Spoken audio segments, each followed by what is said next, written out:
น้ำสางก็ใส่เลยทุกคนหมู่บ้านนี้มีน้ำสางใส่ขนาดเลยกินแล้วแซ่บเอามักมีให้กินนี่ของผักของตอนเด้ช่อแกขันตะกอดแกอีช่อเด้ได้บ่ใส่ผักเลยยกเลยโอเคชนบทนี่สาวลาวนี่มียังต้องย่อให้กินเบิดทุกคนเจ้าของเงินกินตำหลังได้สิย่อให้กินข้าวอีกทุกคนเลยอันนี้ห้องนอนน้องเด้แต่น้องบ่สบายน้องก็เลยนอนอยู่นอกอีก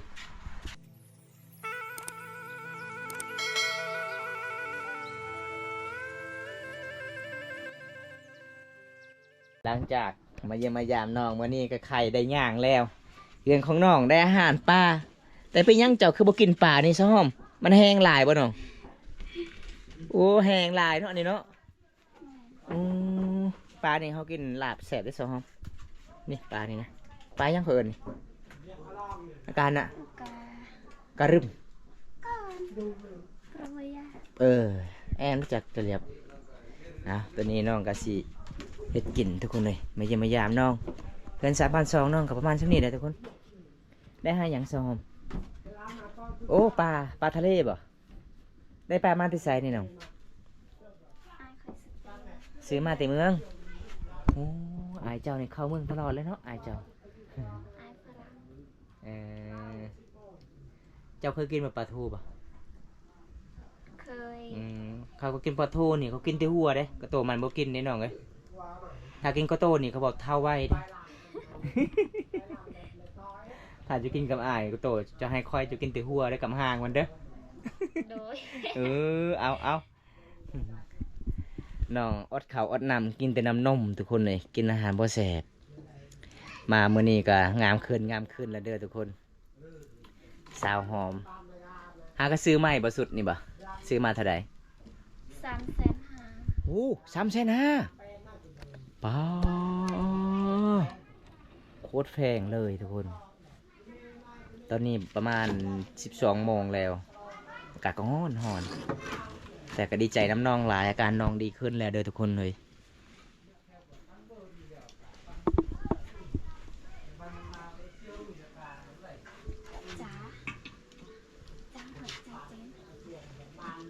ย่างสิแกงกินอีกบ่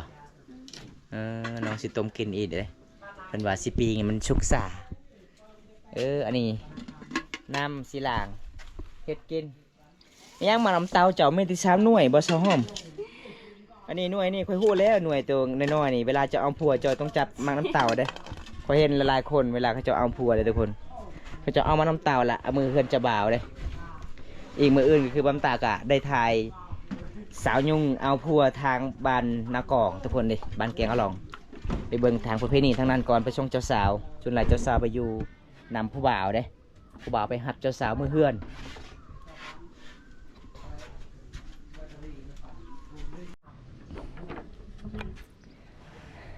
ก่อนเลยคือว่าน้ำกินเลยน้ำกินก็ได้บ่นี่บ่ได้หมดเนาะ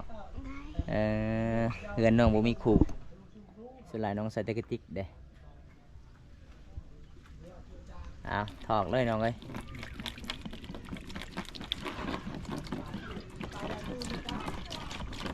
ถากเนาะเสียงดังก๊อกน้ำสางก็ใส่เลยทุกคนหมู่บ้านนี้มีน้ำสางใส่ขนาดเลยกินแล้วแซ่บพอดีแล้วเดี๋ยวแนะนำเบิดดีน้องเอ้ยเจ้าสิ5 ใบบ่ตุกหนึ่งนี่บ่ใส่เนโออีกแล้วก็ล้างเนาะได้แต่ซ้ำนี่ก็พ่อเป็นว่าขยันเลยทุกคนสาวหอมเลยเบื้องเฮือนของน้องสาวเพิ่นปลูกมีผักหอมมีผักโฮซิไข่มีหลายแนวเลยทุกคนมักเล่นก็ปลูกสบายบ่ได้ซื้อในเมืองเลยเนาะปลูกมักเล่น1 กกโฮซิไข่1 กก สิขายกับกระเทินขายสิกินกันสิเทินสิกินแบบนี้ ปลูกให้มันงามซื่อๆตามสานเฮือน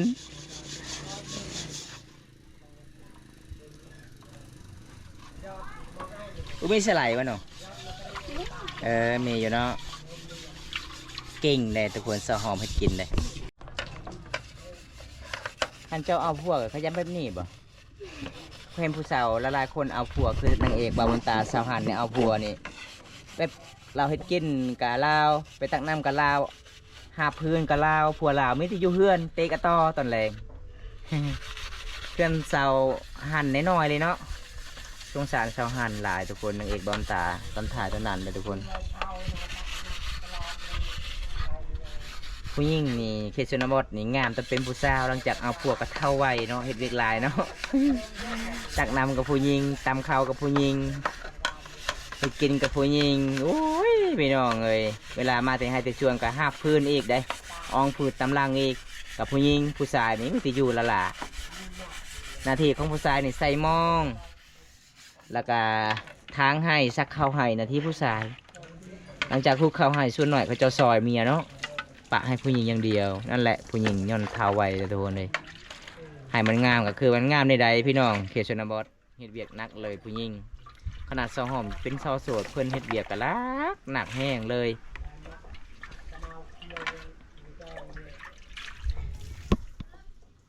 ฮะแล้วเนาะ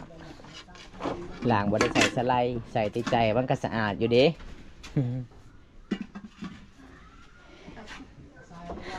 ก็คือหอนเด้อแปลเอาเด้อพี่น้องน้องว่าก็คือหอนหลายน้ำให้กินต้องใส่กระตุกตุกน้ำกินอย่างนี้ขันสิทอกน้ำตุกใหญ่ยันน้ำทอกแล้วก็เต็มในหม้อเลยเนาะ เอาคืนบ่ได้เด้โอ้เก่งสาวหอมเก่งขนาดเลย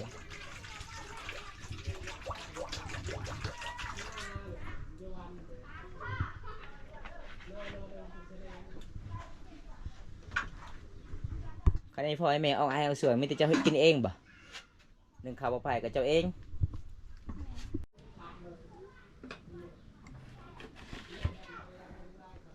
ใส่เกลือใส่หมดเลยใส่อีกใส่ลายเสียบลายเด้เกลือเด้เพิ่นว่าแหนะเรงเพิ่นว่าจังได๋เค็มเกลือเป็นนัวใส่ก้อนบ่มะเขือเด้ใส่ตำลังเวลาสิสุกบ่เอาอันนี้สูตรสาวหอมเลยทุกคนเลยเพื่อนให้กินนี่เพื่อนใส่เกลือตะกอนเป็นหนวดใส่กอนแล้วก็ปลาเวลาน้ำพดแห้งก็ใส่ปลาประมาณ1 นาทีก็ยกเลยเนาะสุกแล้วบัดนี้ เห็นวิถีชีวิตน้องสงสารน้องเป็นคนขยันเลยทุกคนเลยเฮาก็ต้องหยอกน้องคำบ่ได้หยอกกับบ่ได้ม่วนพี่น้องเลยเฮือนเจ้ามีมะเขือปลูกเองบ่น้องมะเขือนี่บ่โอ้อายเจ้าเมื่อตีเวลาพุ่นเรามาเอาเมียอยู่พุ่นก็คือปูมังเฟสมาคือมาซาในพ่อแม่เนาะคอยได้ยินนี่คอยได้ยินอายเจ้าว่าคิดฮอดบานคือกันได้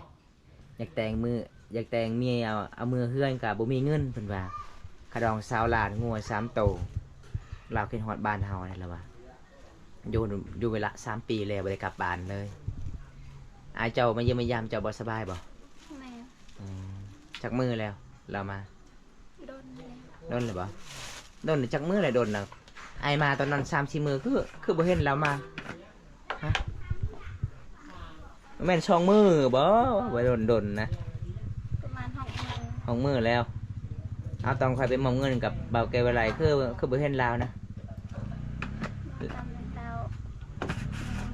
ทันได้มาระวังได้ไม่ลังจะได้เบิ่งไข่เจ้าน่ะลุกขนาดเลย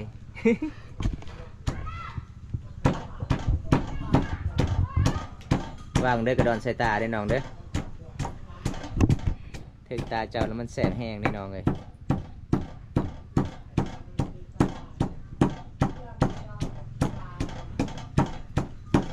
เสียงดังแห้งขนาดเนาะเวลาตำบักเผ็ดเนาะก๊อกข้างคนยานทางเขาบอกไปสาวหอมได้ลาบอย่างโน้ผับลาบอย่างก่อนเที่ยงแท้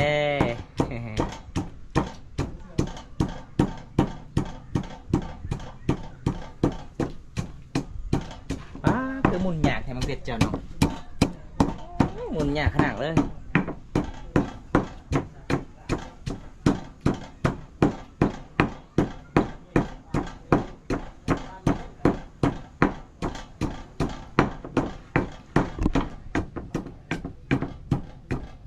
ดีแล้วสำนี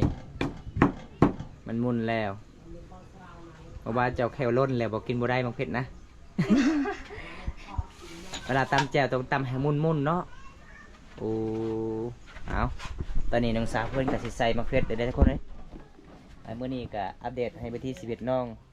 เฮ็ดอยู่เฮ็ดกินแต่งครัวกินทุกคนเลยทำเมนูแซ่บๆแซ่บคนใดปลาทะเลมากินเด้ปกติน้องว่าเคยกินแต่ปลาธรรมชาติบ้านเฮาแต่มารอบนี้ได้กินปลาทะเล3 โลเพิ่นว่า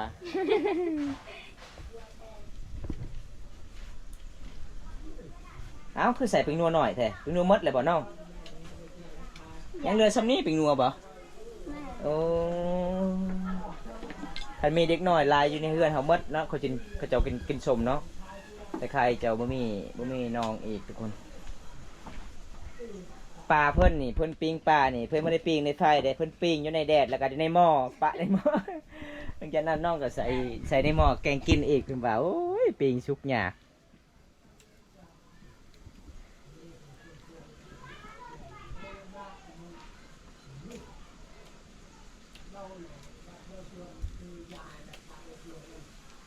ยังอีกอันนั้นน่ะมันนี่มือเจ้าแล้วข่อยเบิ่งนี่ไม่ปิงเพิ่นก็คักๆเด้ปิงทีเดียวก็ไหม้หมดแล้วก็มื้ออื่นตัดอีกอีหยังสิเฮ็ดหยังอีกบ่ล้างอีกบ่ล้างก็ได้น้องเจ้าล้างเลยเด้ว้าเสียงดังแซวเพิ่นว่าแซ่บได้สองเฮาให้กินได้มามื้อนี้น้องเฮ็ดกินอีกทุกคนเด้แต่งครัวกินมาสุดก่อนมีแต่นอนกับนอน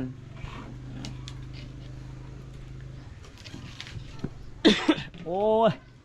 จะใส่ปลาในหม้อค่อยเป็นไอเลย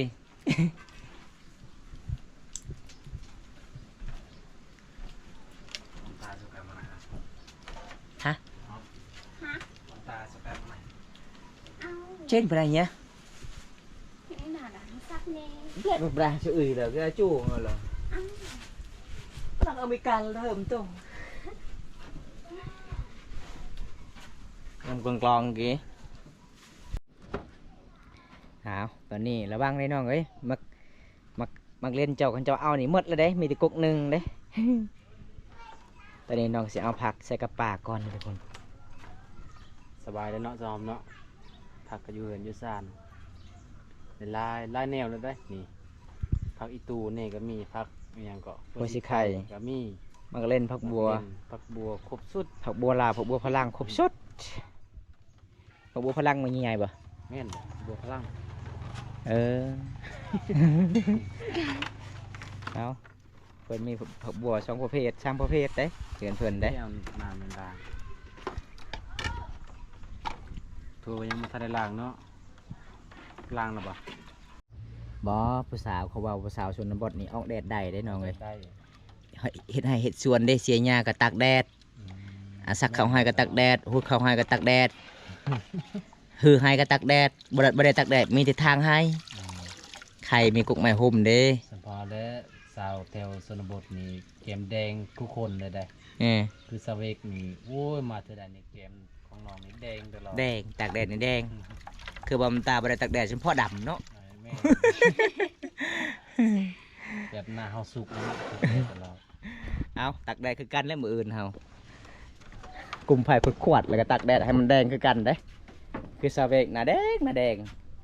สาวหอมก็หน้าแดงหน้าใสเด้มามื้อนี้เด้สิวจนย่านบ่อยากเป็นเลยนี่หน้าน้องเพราะว่าถึกแดดตลอดเด้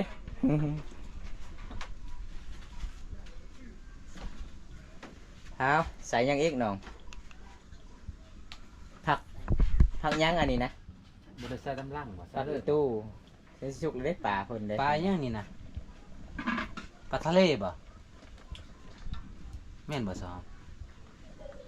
เราบ่ฮู้ชื่อปลาเอกเด้ อันนี้มันปลาบ้านเฮาบ่ บ่ ปลายังเขาเอิ้นละเอิ้นเมื่อกี้นี้ปลาระเวีย ปลาระเวีย เออ ปลาระเวียก็มีทุกคนในหมู่บ้านซอม ลองตุ่มปลาได้อทุกคนเลยเป็นตะกิน เออสาพัก เนาะ เนาะอืม บ่ได้ใส่บ่นะจอม ฮะ อีหยังก็ ลืมแล้ว บางเนาะ ส้มบางเนาะ บ่มีบ่ บุ้งบ่ บ่มีบางเนาะคือน้ำไม้ส้มเด้อพี่น้อง ค พื่อนน้องมีอาหารหลายเด้อันนี้คือปลาแห้ง น้องก็จะได้กินแล้วก็ ปลาแห้ง กินสู่เบาบุญตากินเบาบุญตาหิวข้าวแล้วเนาะ เจ้าเฮ็ดกินเองหรือว่าเจ้าเฮ็ดกินให้อายกินอายทาม จะกินให้ไปเจ้าเอง บ่ อ๋อ กิน ไป ให้ใคร ผู้บ่าวจากสหรัฐ บ่วงนี่เดาถึกเนาะซื้อเลขเด้อบ่วงเด้อมาสะหอมให้ค่อยเฮ็ดกินให้ค่อยกินโอ้บ่วงนี่ซื้อเลขนี่ถึกขนาดแต่บ่มตาบ่ฮู้เด้อบ่สะหอมสิเฮ็ดกินให้บ่มตากินแต่ขอยเห็นน้องว่าบ่ ข้อยก็เดาจะซื้ออะไรแต่น้องบ่ตอบจักสิเฮ็ดกินให้ผู้ใด อ้าว ต้ม ปิดใส่หม้อบัดนี้ หมอยใส่ตำลังบ่ผักนี่เนี่ย เอาละ เอิก บ่ เจ้าสิอาบน้ำอยู่นี่อีก คือว่าสิอาบน้ำ โอ้สิกินน้ำ เอาใส่น้องเอาถึกมือบอกอู้ยถึกไผ่อีกแล้วฮอตใส่น้ำเลยไหมจังนั้นมันไหม้น้องเอ้ย โอ้ยการหอนกินแซ่บเนาะบ่มีตู้เย็นเพื่อนเจ้าบ่ บ่มี โอ้ยอยากได้คือกันเนาะมีเงินอยากซื้อคือกันทุกคนเลยราคาประมาณเท่าไหร่ตู้เย็นบ้านเฮาเนาะ บ่ฮู้เลย บ่ฮู้บ่เอ้าขอยเห็นเขาเจ้าซื้อประมาณ150,000 กีบเด้ ไปซื้อได้ไหมตอนแรงนี่ไปเฮ็ดงานเขาเจ้าช่องมือได้โลตู้เย็น บ่ได้ บ่ได้บ่ เราได้ เราก็ดังเบิ่งซีมเบิ่งเป็นอะไรรสชาติแซ่บคือ คือเจ้าของบ่ คือเจ้าของบ่ มาเฮานี่แซ่บแน่นอนสาวหอมเริ่มงามขึ้นแล้วทุกคน เป็นยังไงอร่อยจางเกลือ ใส่เกลืออีกใส่ผงเผ็ด ใส่มะเขือ การให้กินป่าต้องใส่เผ็ดหลายๆบ่ให้มันขาวเด้น้องเอ้ยแนงมาจะใส่ปิ้งนัวหมดทงนึงเลย อันนี้ปิ้งนัวจะมันหมดแล้วเด้ หยอกน้องเลยทุกคน สุกแล้วเนาะ สุดเลย สุกแล้วใส่ผักตำลังเด้อสูตรของสะหอมนี่ คมเนาะเล็บเจ้าเนาะ เด็ดเอาเลย ก็ต้องมาซอยเนาะซอยเปลืองมีดเปลืองผ่า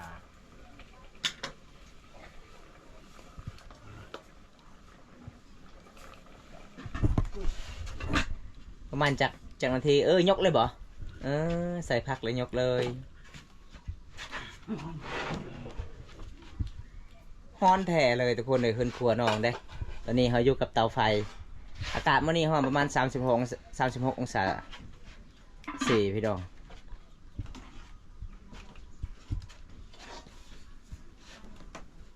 โอเคชนบทนี่สาวลาวนี่มีหยังต้องย่อให้กินเบิดทุกคนเจ้าของเงินกินตำหลังได้เห็นบ่มีปลา3 ตัวเพิ่นก็ตักเมิดป้าสังมาใจดีแท้ เบิ่งทุกคนเลย คำบอกใจดีหลายก็คือน้องสิให้เอา มีปลาสองสามตัวน้องก็ย่อให้กินได้ทุกคนเลยใจดีเลยเนาะจ้ะเนาะทั้งใจดีทั้งงาม ค เบิ่ น งข้างไฟอีกมือเบิ่งนั่นน่ะ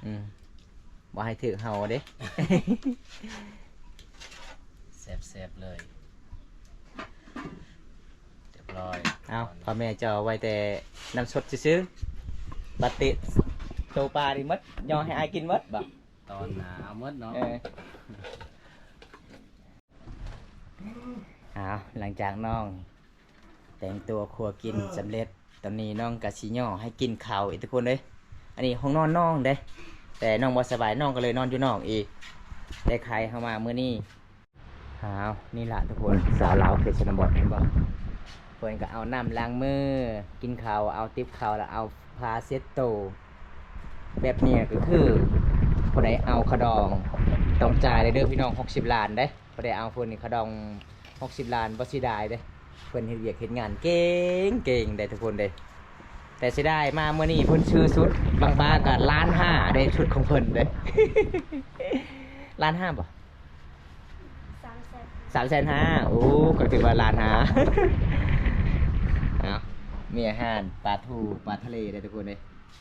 ขนาดเฮาบ่ได้อยู่ทะเลก็ได้กินปลาทะเลแล้วบัดนี้มาสองหอมกินน้ำกันได้สองหอมเลย สวัสดี เอาขอสวัสดีเพิ่นว่าล้างมือก่อนเดี๋ยว4นี่เด้อเนาะ มากินข้าวนำกันเด้อ FC นี่อาหารอร่อยเนาะแ ซ่บแซ่บภาษาบางกองเอิ้นแอมลึกครับเว้ยเอากินเลยน้องเห็นน้องกินกะแซ่บแซ่บเฮากินตามประเพณีทุกคนเวลาเฮาขึ้นยิมยามเขตชนบทเฮาบ่กินหมูยาเด้เฮาต้องเอาบวงแล้วก็มาจับมาฝ่ายทุกคนเลย กินอะไรวะ อยู่ดีมีแฮงบ่ได้กินนี่เลยจำซื่อ เอาก็จะจำมือกันเราทุกคนเลยเบาตากินทำกันจำซื่อๆเราทุกคนกินข้าวมาเตยแต่ซานแล้ว ลองรสชาติอาหาร ๆแอมบ่ อาหารของสหอม แซ่บแอมบ่ได้แซ่บแต่แอมเนาะ พอดีเนาะเผ็ดๆแบบปลามันขาวใส่เผ็ด แซ่บแต่พี่มือสหอมทุกคนโอ้ยอร่อยเลย ๆเบิร์ดซัมนี่แบบปลาในเรือเจ้านะเบิร์ดซัมนี่ใจดีเลยเนาะปลายัง3 ตัวกันย่อให้กินเถอะอันนี้ตัวนี้นะให้กุต้าอันนี้นะให้เจ้าตัวนี้ให้ค่อยเนาะ 3 คน3โต 3 คน3 ตัวแล้วยอมครับเป็นน้องอนาดีเป็นใครนะครับอยู่ดีใจนำ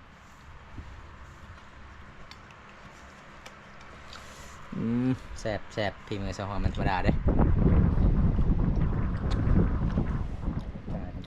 น้องคนนี้ก็จะดีทุกคนเลย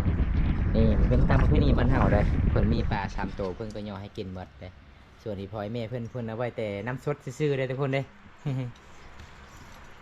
นี่แหละพี่น้องประเพณีชมเผ่ามังกรหลายๆคนใจดีแบบนี้พี่น้องตัวได้หอมมักมีจะตัวได้จะแบบมักมีนะอันนี้บ่โอ้ของผักอะไรเด้อทุกคนเลย เราจะขึ้นว่า ขึ้นไหนบ่ช่อง บ้านนี้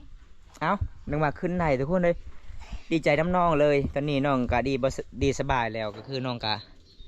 เอามักมีให้กินนี่ของผักของตอนเด้โอ้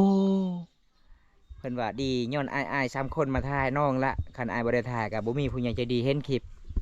เฮาก็ดีใจน้ำน้องหลายทุกคน สุกแล้ว อันยังเสียงตอกๆน่ะ เอาเฮา เอาเหาะโอ้เพิ่นว่ายังช่องมือยิงชุก รังสักไว้ ขึ้นบ่ได้อีกเท่านั้นนะป้าผู้สาวเก่งขนาด2 ห้องอันนี้คงผ่าคงตองของน้องสาวเพิ่นนะทุกคน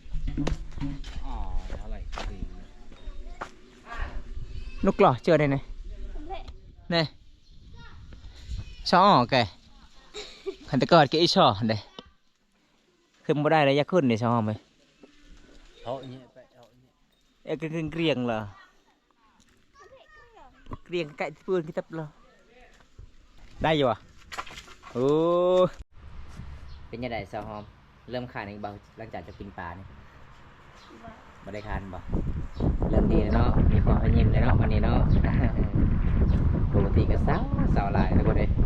เป็นในความตากาสิปิดคลิปไว้สักนิดก่อนพี่น้องวันนี้มาเยี่ยมมายามสาวหอมเพิ่นก็จะดีเลย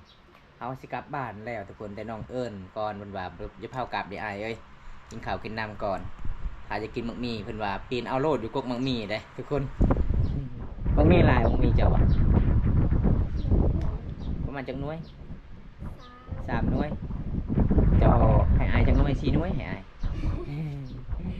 เอาอยากนอนทุกคนน้องใจดีแห้งหลายทุกคนบำตากาสิกลับบ้านแน่ถ้าพอได้ครับชมคลิปนี้แล้วก็ฝากกันเลยกดแชร์กดติดตามฝากเป็นกำลังใจน้องให้คลิปตอนต่อไปด้วยทุกคนบ๊ายบายซีด้วยเนาะบ๊ายบาย